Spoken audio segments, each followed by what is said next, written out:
শুঁয়োপোকার দাপটে ঘরছাড়া হচ্ছে মানুষজন।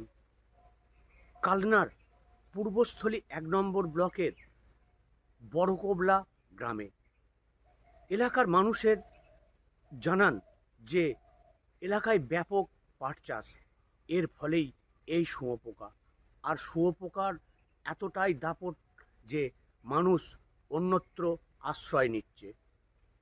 বাতাসের হাওয়ায় এই শুঁয়োপোকা উড়ে এসে পানীয় জল সহ দৈনন্দিন ব্যবহারের জিনিসে পড়ছে, ফলে অসুস্থ হয়ে পড়ছেন প্রচুর মানুষজন।